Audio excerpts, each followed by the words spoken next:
So, for example, switching to high-value crops or using high-efficiency irrigation systems. So, there's been an extensive experiment going on in Pakistan and Punjab on using drip sprinkler, laser leveling, canal lining for some time. Again, I think some of our agriculture departments are at the forefront of this effort. So are many of our industries. But more and more people are now talking about nature-based solutions. So sustainable intensification, conservative agriculture, or regenerative agriculture. These are the names which are being used. And this is something that we will focus a little bit today as well. Of course, on the governance side, water price rationalization. And then when we talk about digital solutions, these days, the water accounting solutions are really being explored very fully. And a lot of it is technology driven. And these may actually very soon give rise to technology driven irrigation advisory services. There is some work that we are doing with the Punjab Irrigation Department at the moment, giving this kind of irrigation advisory at the canal command level. But really what is needed is at the farm level. And this is what is still missing. So I was listening very intently to the previous seminar in which Dr. Imran and SAWiE actually participated, an exploration of various solutions. But we also look at the big picture and try to give these kind of policy comparisons and try to put some numbers on those interventions as well. So when the center was set up 2016, we said, well, these are the two things that we are going to focus on. The use of information technologies, and secondly, the incorporation of human factors, like what are the adoption pathways and long-term sort of system at the moment. But we can talk about other things as well. Now, as a follow-up of this project, we are right now embarking on a new project which uses similar models to look at agriculture sector transformation, especially for a net zero strategy for Pakistan. So both on the energy and the agriculture sector. This is a project that we have just started. It is an EU-funded project. We are in partners with the PBL, this is the Environmental Protection Agency in Netherlands. EASA, this is a think tank in Vienna. We have partnered with an EIK, Potsdam Institute in Germany. And then 7 Asian countries are part of this consortium. So we are going to do these modeling for Pakistan and sort of churn out such numbers.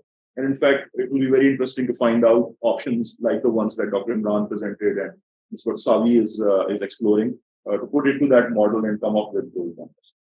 Okay, just sort of very quickly trying to wind up. The other theme that we are working at LUMS is basically to integrate digital agri solutions with regenerative agriculture. Now, the regenerative agriculture part of it, I think I will leave to Dr. Zairam to tell more about it, and he will tell us a little bit more about the agricultural field station that we have at LUMS. It's a small facility that we are maintaining, and in which we are basically toying with all of these ideas that you hear about on the regenerative agriculture side of things. But where we come in from the center is that we actually bring in a lot of instruments. So we have a state-of-the-art facility. We have drones, multispectral cameras. We have lots of remote sensing facilities, modeling facilities, and then lots of sensors which are collecting data. And we are basically preparing these measurements that, so you throw in again practice-related question, and then we come up with budgets like a water budget or an energy budget or whatever else that is needed at a very, very fine scale. Related to that, last year we also did this, sorry, I went one slide further. Yeah, we did this climate technology market assessment in Pakistan. So this is not just on the field, but really off the field, looking at the entire value chain as well. That report is out. I can talk more about it. But just a glimpse of that was that we looked at various value chains in horticulture, in livestock, and then the focus was on in districts in Sindh and Balochistan. And one of the things was assessment of climate technology markets in these, as well as informal adaptation and practices, remote sensing based measurement tools, again, both high resolution and low resolution. And nowadays we are trying to marry them with weather information services, with other kind of water management tools. So just to close off the presentation, I'll just mention this one project is going on at the moment. So this is an ADP funded project for the Punjab Irrigation Department, where we are rolling out some of these tools. So we are in collaboration with TU Delft here. Punjab University is actually helping us with building the decision support system, and as I mentioned, it's funded by the ADB. This is an intervention in the LVDC canal command area, where we are trying to work out canal releases. So using this remote sensing technology, if you can measure demand in great detail, well, can you work backward and figure out the canal releases for the irrigation rosters? And this is something that we have done now over a year now. Very proud of this work. And in fact, the field trials are beginning just now on this. There is a lot to share about this project alone, but I will just stop here because I think I've gone maybe a little over my time. So this is just a broad overview of what we are doing in this regime of climate smart agriculture. So just to recapture, we are not only interested in comparing technology options, we also build technologies, and we also are closely in touch with agricultural experts who are trying out various practices or various technologies in order to fine-tune those things with the help of technology. And then again, the interventions that we are helping work with, they range from big irrigation systems to small irrigation systems to smallholder farmers to corporate farmers and industries as well. So that's all from my side, Khalid Saab, and please go ahead with the rest of the program. Thank you so much, Dr. Abu Bakr Saab. I think it's a very interesting discussion, and the facts that you have showed us really interesting. I think maybe there's a time for a quick question as well. So before we move on to next person, any question? Anyone from the participant? I just see, mashallah, a lot of interest from participants who have just joined us on the Zoom as well. So anyone who wanted to ask a question, just raise your hand. I know the time is, we are slightly running behind time. Okay, if not, कटाई के बिल्कुल N उसे पकने के वक्त जब तो आपका दर्जा रात बढ़ गया था, उसकी वजह से तकरीबन हमारी जो है पैदावार 10 से 15% कम आई थी. तो ये फिनोमेना इस साल जो था वो दूसरी तरफ चला गया. इस साल बहुत बारिशें हुई और हवा चली, और इससे हमारी जो है गंदम की जो फसल थी वो खड़ी वो गिर गई. जब गिरती है फसल तो उसका एक तकरीबन अगेन 10 से 15% और इवन 30 से 40% नुकसान होता है. तो हालांकि हमारा मौसम अच्छा था उससे पहले, तो लेकिन उसके बावजूद जो है ना हमारी फसल वो वाली नहीं हो सकी. तो ये वो तब्दीलियां हैं जिसकी हम बात करते हैं. तो जी doctor Imran, when you are ready, जब आप रेडी हो बताइएगा. तो आई थिंक उस सारे सिलसिले में केन लम्स और जो हमारी यूनिवर्सिटीज़ हैं पाकिस्तान में, यहाँ पे फैसलाबाद यूनिवर्सिटी है, पंजाब यूनिवर्सिटी है, BZU बहाउद्दीन ज़िक्रा यूनिवर्सिटी मुल्तान, और जो दूसरी यूनिवर्सिटी हैं सब मिलकर काम कर रही हैं. और साथ में हमारे जो बाहर से भी शामिल हैं, उसमें SAWiE और हमारा एक नेटवर्क है ऑप्साइन, वो भी शामिल है. हमारी ये कोशिश है कि हम किस तरीके से इसकी जो है अहमियत को उजागर करें, जिम्मेदारों को बताएं कि हम कौन से ऐसे तरीके अपनाएं जिससे हमारी जो है, आई थिंक इस डिबेट का मकसद ये है कि हम अपने जिम्मेदार को अवेयर करें. उसमें सबसे बड़ा चैलेंज मैंने बताया दर्जा हरारत के बाद दूसरा जो पानी है, ज़मीन के अंदर हमारा जो पानी है उसकी अवेलेबिलिटी, फिर ज़मीन की जो हेल्थ है. यहाँ पे माशाल्लाह हमारे मोहतरम कोलीग मुश्ताक गिल साहब बैठे हुए हैं, उनकी मौजूदगी में कुछ भी नहीं बोलूँगा, तो उनसे हम सुनेंगे इंशाल्लाह कि वो क्या ऐसे तरीके हैं जिससे हम अपनी पैदावार को बढ़ा सकते हैं या इस लेवल पे रख सकते हैं.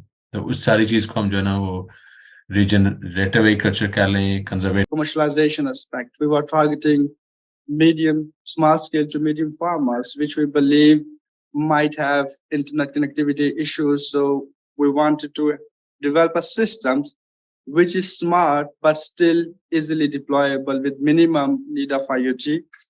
Another challenge was the capital cost of the overall system. If we go for climate smart, including renewable energy and IoT, would significantly increase the cost of the overall system, which make it more challenging for small-scale farmers to adopt it. propose a solution consisting of a hybrid energy module, which essentially consists of solar PV and a micro wind turbine integrated together to provide the essential power for irrigation systems. And the irrigation system itself is, we are conducting water level requirement for 3 food and 3 cash crops selected based on specific screening criteria, which we'll discuss later on. And we will design a sprinkler or drip irrigation system based on that one. Then the third part is smart control. Essentially, soil moisture sensors connected with the overall controller to maintain the required level of moistures in the soil. We are integrating all these through Energy Catalyst program. It's a 300,000 pound funding. We have 6 partners, 2 from UK. The Austin is lead, where I am representing the Austin University. We have Afitech, Dr. Osman with us, representing a company that will develop the prototype of this system. We do have 2 universities, Bahauddin Zakir University, Dr. Sultan, who will be looking into irrigation systems, water scheduling requirements. We have Mirpur University of Science and Technologies, Dr. Zafar Ali Khan, who will be looking into load forecasting and smart controller development. Overall, this just project started, so we don't have any result yet to show, just 1 month. Hopefully, we'll have another visit at the end of this year, December probably, or next year, January. We will have some modeling results and we'll be able to show more progress into this project. Since I'm presenting about this project, a good opportunity to highlight different funding opportunities that might be good for the center, and where we can collaborate as a stakeholder as well. UK funds around 2% of its GDP in ODA. Where are we with that? तो इसका जो brief answer है वो ये है कि currently ये जो technology है, it is not very high TRL. Technology readiness level जो है वो बहुत high नहीं है. जब इस stage पे आप होते हैं तो आपकी जो cost है वो काफी high ही होंगी. अभी production scale units नहीं है. अभी हम डेवलपमेंट फेज में हैं. जब हम इसे डेवलप कर लेंगे, जब हम इसे मैस प्रोड्यूस करेंगे तो we will bring the cost down. पहला एस्पेक्ट ये है. दूसरा एस्पेक्ट ये है कि for technologies and aspects like this sometimes you can get government support, जहां पे हुकूमत आपको कुछ ना कुछ सपोर्ट करती है टू इंस्टॉल टेक्नोलॉजीज. तो हम वो वाले एस्पेक्ट्स भी जो हैं इसके नोट डाउन करेंगे. Within the scope of this project, to quantify the cost is difficult, क्योंकि अभी हमने proof of concept जो है वो show करना है कि क्या ये चीज technically possible है या नहीं है.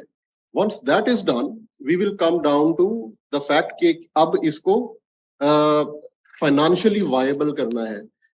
We completely understand कि छोटी जमीन है, पैसे नहीं है, सिर्फ drip irrigation maximum अभी चल रही है, वो भी बहुत limited है.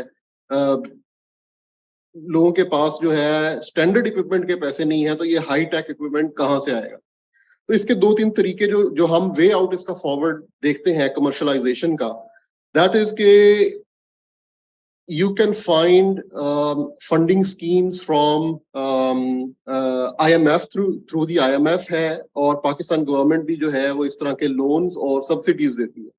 तो eventually we off the shelf technologies, climate smart agriculture technologies, बड़ा डिटेल से मेंशन किया प्रोफेसर अबू बकर साहब ने भी, और देन जो है doctor Khalid also gave this, that this is now the first technology off shelf जो दुनिया में अवेलेबल है, वो कंजर्वेशन है. कंजर्वेशन एग्रीकल्चर को आप रीजनरेटिव एग्रीकल्चर कह लें, आप you can name any kind of, but this is the so this is an area on which I think a lot of headway is there. I will just come in the next slide. So Pakistan इस वक्त दुनिया में इस वक्त 103 countries हैं जो conservation agriculture को जो है उसको एज पॉलिसी लेके जा रहे हैं, और इस वक्त कोई almost 5.5 billion hectares of land हैं जो it is under conservation agriculture. दुनिया किसी जगह इन तीनों pillars को for climate smart villages approach, climate smart village approach, and we have taken, I'm just pleased to share with you that this was a project which was associated with Bank Alfla. My colleagues here, Muhammad Yusuf Saab and Sundars and Hamza, they are here from SAWiE. We took 3 cropping systems, 3 villages in rice wheat cropping system. One is in Shekhupura, Kakkadgil. By the way, Kakkadgil village has to do nothing with Mushtaq. ये वहाँ उस area का एक गांव है जिसमें for the last, let me share with the with pride that for the last 25 years they have not burned their crop residue. उन्होंने अपने क्रॉप के रेजिड्यू को आग नहीं लगाई. ये एक मेरा ख्याल है कि ये साउथ एशिया में प्राइवेट सेक्टर का वाहिद फार्म है जिसमें ये इट्स वो फार्म है जो या मिनिमम टिलेज कर रहे हैं या जीरो टिलेज कर रहे हैं, जो सारी ही इंटरवेंशंस उनको फॉलो कर रहे हैं. वहां पर डॉक्टर साहब सॉइल सेंसर्स भी SAWiE ने with your support and others. So I would like आप उस विलेज को, that is our first climate smart village in rice wheat cropping system. और उसके बाद दूसरा हमारा है मेज व्हीट क्रॉपिंग सिस्टम. ये साहिवाल में ये है विलेज 92/6R. इसको हम तीसरा last and most important village में सुबह डॉक्टर सुल्तान साहब से बात कर रहा था. अब BZ यूनिवर्सिटीज, अब ये है कि क्वेश्चन फार्मर्स की तरफ से भी आ रहे हैं, वो हमारे एक्सपर्ट्स की तरफ से भी आ रहे हैं, जैसे आपने ऑनलाइन वो देखा.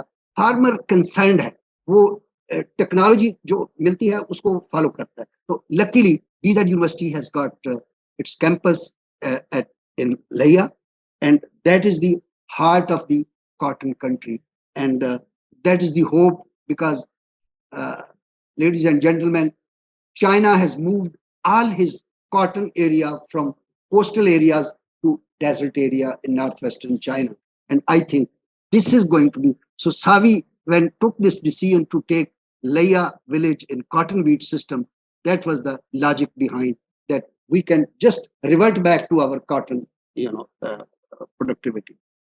सर उसके बाद जो ये 3 विलेजेस का और फिर climate smart agriculture digital solution, doctor Khalid has already indicated and he would like to mention that how SAWiE is using this gadget, this smart, sir, against a population of now we are 240 million today.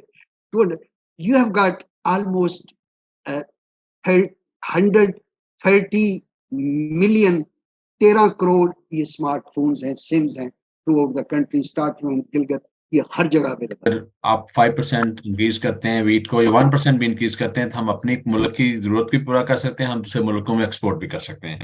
तो ये फिर गंदम है, फिर उसके साथ कपास है, कपास हमारी इंडस्ट्री का बहुत बड़ा. तो मैं ये सारी बातें बहुत इंपॉर्टेंट हैं. टाइम बहुत शॉर्ट है. डॉक्टर अक्सर शबीर आपकी तरफ चलते हैं. जी डॉक्टर अक्सर शबीर, नेक्स्ट टॉक. जी जी, अस्सलाम वालेकुम. मेरी आवाज आ रही है?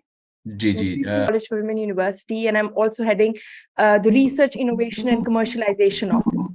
एक मैं शुरू में एक disclaimer unfortunately दूं that I will have to leave at most by 10:35 just from satellites, but since we have collaborators working in Butims, we also expect them to provide us with real-time data as well. So one of the things that we're working on is predicting forest fire and analyzing the effects of the changes that occur due to forest fire. So white and India, they have also not too much nitrogen use efficiency. It means the nitrogen which we are adding to the soil, so they are converted to either in the form of ammonia or nitrous oxide to the atmosphere, or to the lower part underground water, or the enhanced nitrate concentration in the soil. Looking at the this is also almost recent data which we worked on the wheat, cotton, and rice. Here I have presented only the cotton and wheat. We are adding much nitrogen to our soils as a feed for wheat and cotton. But we can see that we are getting very low yield, both in case of wheat and in case of cotton, as compared to many other countries, even less than from our neighboring countries, where we have very similar climatic conditions. So it means Pakistan is particularly have very low nitrogen use efficiency and is contributing to and emissions to the atmosphere as well. This is just a comparison of various comparison of India and Pakistan for the nitrogen contribution from various sectors, and the red is showing the contribution of nitrous oxide from agriculture sector, and we can see that from 1990 to 2017, so there is increase in nitrous oxide emissions from the agriculture. It's very interesting that this study was published recently in 2023, and they have analyzed many technologies which have been or had been being used in agriculture for decades. And there is interesting thing is that there is no new technology. So what we are talking about today, there is no involvement of any new technology. So they have given us the package of 11 measurements or interventions which are already being used somewhere in the globe. And if we use the package of these 11 interventions, I have just sorted out few of them here. For example, the type of fertilizers. So we do have different fertilizers. The cultivars, so there are nitrogen efficient cultivars as well. Placement of fertilizers. We are talking about the placement of fertilizers since decades, and even for phosphorus and nitrogen, we had some fertilizer placers as well. Then rate of fertilizers, then use of amendments like organic manures, and then the inclusion of legumes in our crop rotation. So these are already existing technology. And it is very interesting that if we use only these interventions, then we can reduce the nitrogen losses from 30 to 70%. So these are losses to the atmosphere, are losses to the underground water through nitrate leaching. And if we just calculate, they have already calculated the cost of the saved nitrogen. So that would be around about $476 billion US. So it means we have a lot of potential here if we just use the already existing technology in our agriculture, so we can reduce the emissions from 30 to 70% from nitrogen. The thing is that it is not only possible if we are just doing research and we are writing the papers and we are just giving the solution. Unless, because the researchers are the worker, the people who are working in science, they have to give this. Doctor साहब आपकी आवाज़ disappear हो गई doctor साहब, और साथ में आपके पास मिनट भी 2 हैं जो कि डॉक्टर ज़ैगम साहब ने जानना है, तो या तो फिर आप कंटिन्यू कर लें उनके बाद, उनको 2 मिनट दे दें, या अभी आप फिनिश करने वाले हैं? जी जी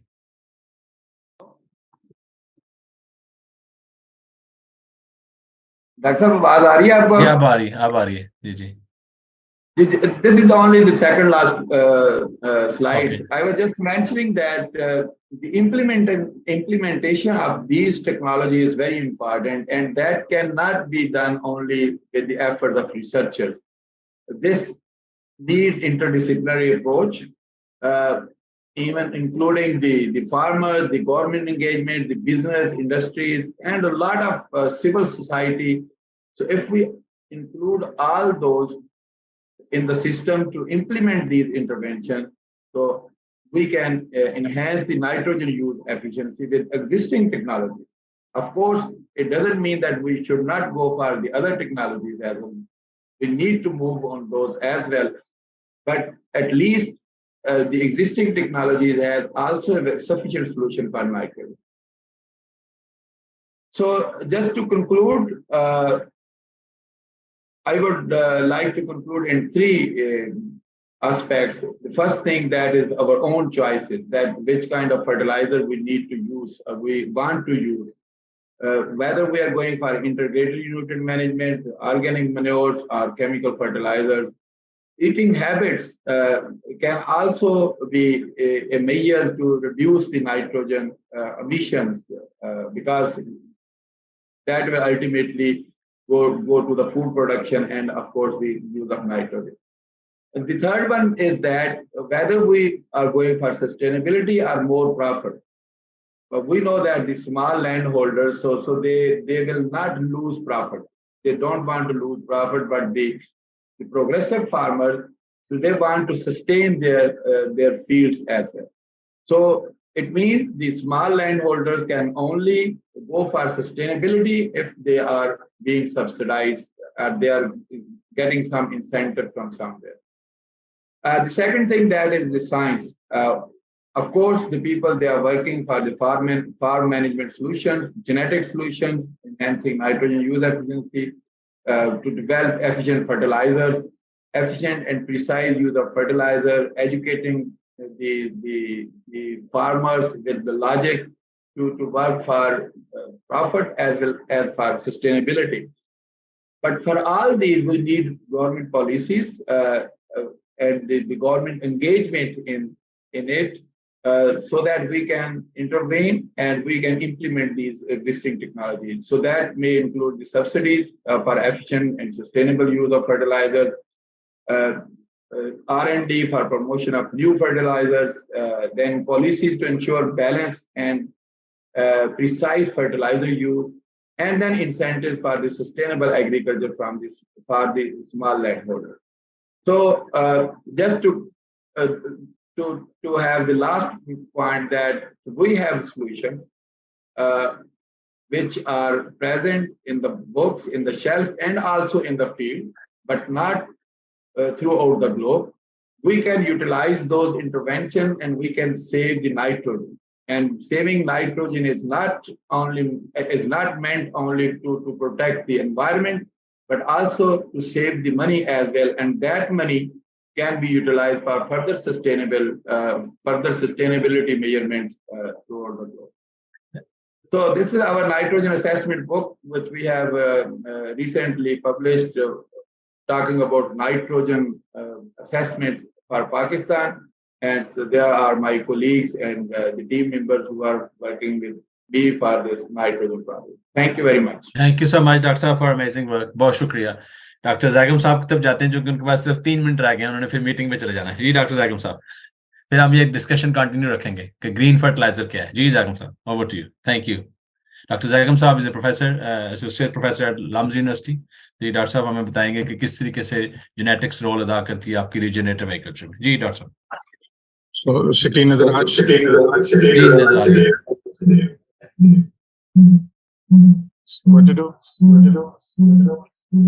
मेरे ख्याल में आपके यहाँ पे रूम में 2 ऑन हैं, एक ऑन कर देते हैं. जी जी आप प्लीज कंटिन्यू करें. अच्छा मैं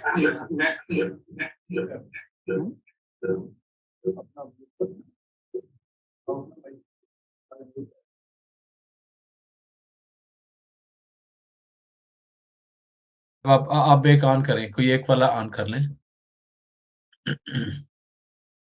sink हैं carbon का in plants, so you are keeping basically the carbon inside the soil. You are not putting the carbon into the climate again. Water भी कंजर्व हो रहे हैं, टिलेज नहीं हो रही तो सॉइल डिस्टर्ब नहीं हो रही, सॉइल डिस्टर्ब नहीं हो रही तो उसमें ऑर्गेनिक मैटर बढ़ रहा है, माइक्रोब्स जो हैं वहां पे रहते हैं.